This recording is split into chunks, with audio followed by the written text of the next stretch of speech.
आपण पाहत आहात नाशिक खबर न्यूज, जनतेचे हक्काचे व्यासपीठ। 3.5 तास देवेंद्रजींच्या कॅबिन मध्ये बसून दादाजी भुसे साहेब असतील, गिरीश भाऊ असतील, मंगेश शेवटे तुम्ही तिथे साक्षीदार होते, म्हात्रे साहेब तुम्ही तिथे होतात की बाबा एखादा निर्णय घ्यायचा असेल तर मुख्यमंत्र्यांच्या परवानगीशिवाय कुठलाही निर्णय कोणीही मंत्री असा डिक्लेअर करू शकत नाही। ती राज्यात तशी व्यवस्थाही नसते। आणि आज हे सगळं करत असताना ही जी मंडळी प्रयत्न करते, आता या प्रयत्नामागे अगोदरही लोक आमदार झालेत, मंत्री झालेत, तुमच्या हातात फक्त राजकारणासाठी येऊन फक्त भावनिक बोलणं वेगळं आहे, पण रिझल्ट ओरिएंटेड काही करायचं असेल तर निकाल लावणारी, निकाल देणारी माणसं असली पाहिजे। आज असं समजा की 70% वेळ आज मुख्यमंत्र्यांच्या कॅबिन मध्ये ह्याच विषयावर गिरीश भाऊंनी असतील, दादा भुसे साहेबांनी तिथं दिला। आणि या आंदोलनाचं फलित काय असेल तर तुमची एकंदरीत संख्या, तुमचे सगळे ज्यांनी म्हणजे जगदाळे सर असतील, त्यांची सगळी टीम असेल की बाबा ही लोक बसली आहे, शिक्षकांविषयी सगळ्यांना सहानुभूती बोलण्यातून नव्हे तर कृतीतून द्यावी लागेल। या आर्थिक वर्षाचं एकंदरीत फायनान्स सेक्रेटरी पासून सगळ्यांनीच सांगितलं की पुढच्याही वर्षी करायला अडचण येत आहे।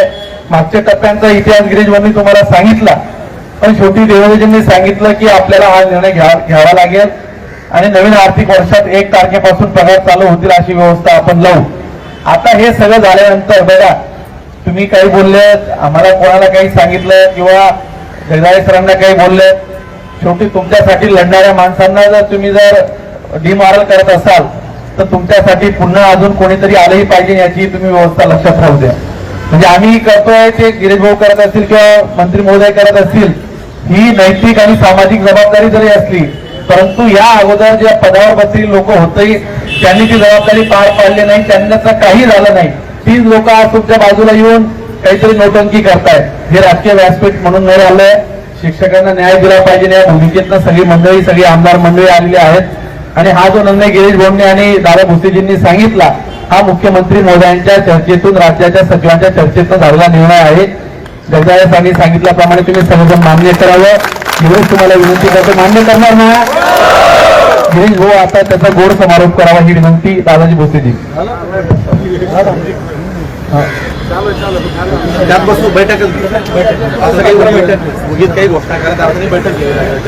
आपला सगळ्यात महत्वाचा विषय जो झाला तर बाकी विषयाचा जर तुम्ही सेक्रेटरी टेक्निकल गोष्टी आहेत त्या निश्चित होतील। पण मी तुम्हाला पुन्हा सांगतो की सरकार अतिशय संवेदनशील आहे।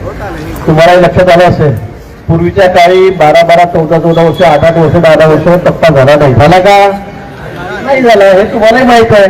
पण निश्चित हे सरकार संवेदनशील आहे। माननीय मुख्यमंत्री देवेंद्रजी, उपमुख्यमंत्री एकनाथजी आहेत, तुम्हाला याच्याबद्दल माहिती आज अजितदादा असते तर ते हेच मिळाले असते, आज काही म्हणताय। पण मला वाटतं की आता हा निर्णय प्लस बरेल आपल्याला। थोडं 2-3 महिने उशीर होतोय, कारण मला तुम्हाला म्हणते की दिवाळीला ज्या दिवाळीचा म्हणजे डिसेंबर मध्ये होता त्याच्या मी मार्च केलेला आहे, बरोबर आहे।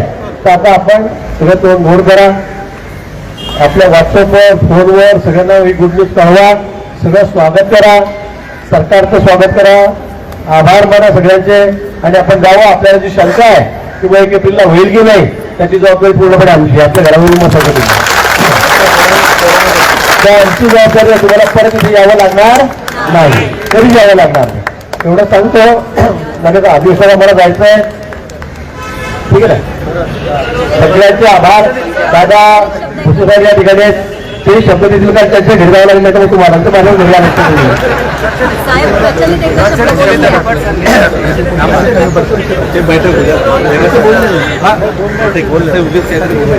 आदरणीय गिरीजी महाजन साहेब, सर्व सन्माननीय आमदार महोदय, या ठिकाणी सर्व उपस्थित शिक्षक बंधू आणि भगिनींना,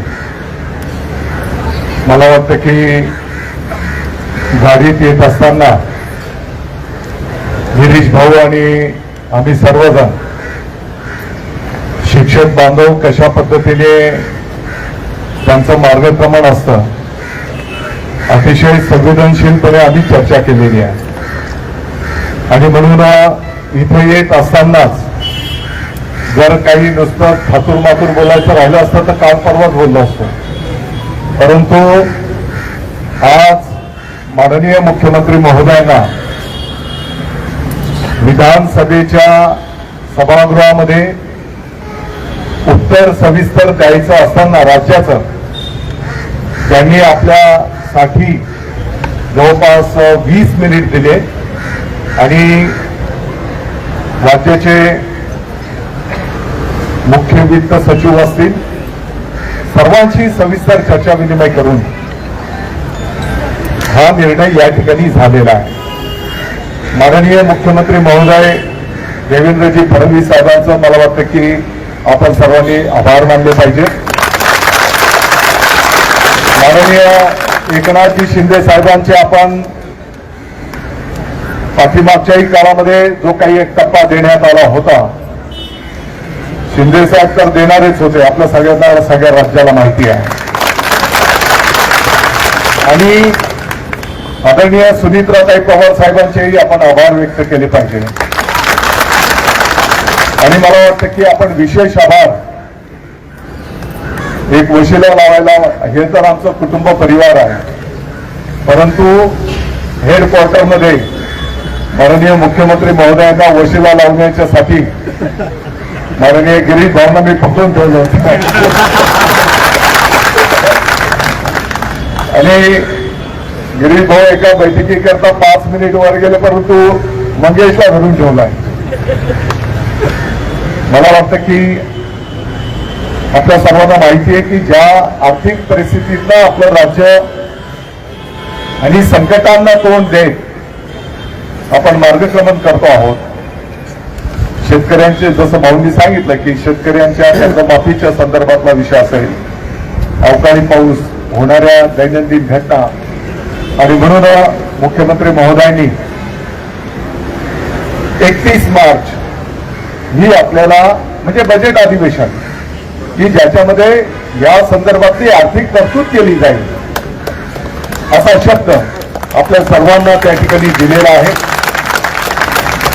मी या महायुती सरकारचा आपल्या सर्वांच्या वतीने आभार व्यक्त करतो. त्याच्यासोबतच आपले जे काही मुद्दे आहेत, पटसंख्येचा, त्रुटी पूर्तता, प्रचलित, तर मी आता नवीन शिकायला घेतलेलं तर या संदर्भामध्ये आपण येणाऱ्या 15 दिवसाच्या महिन्याभरात आपण बैठक लावू. त्या बैठकीला कोणतेही प्रतिनिधी बोलू, शिक्षक आमदार महोदयांना शब्द दिलेला असेल बैठक लावण्याचा, आणि त्या बैठकीमध्ये या सर्व बाबी आपण तपासून घेऊ. आणि हे सर्व आमच्या कुटुंबाचे सदस्य आहेत.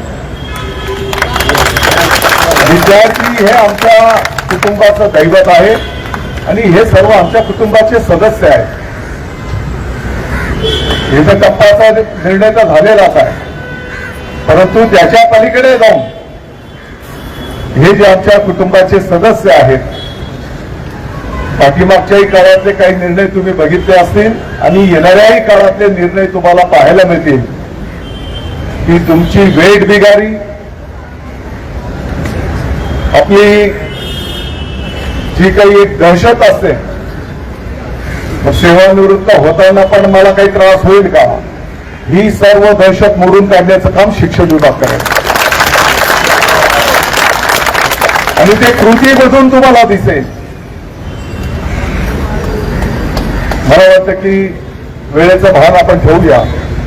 परत एकदा मी आपल्या सर्वांचं या ठिकाणी आभार व्यक्त करतो आणि सर्वांना जाता जाता विनंती करेन. मला माहिती आहे की हा क्षण काही फार उपदेश करण्याचा, आपण पटसंख्या वगैरे बोलले, परंतु आजही आमचे अनेक शिक्षक बंधू भगिनी आहेत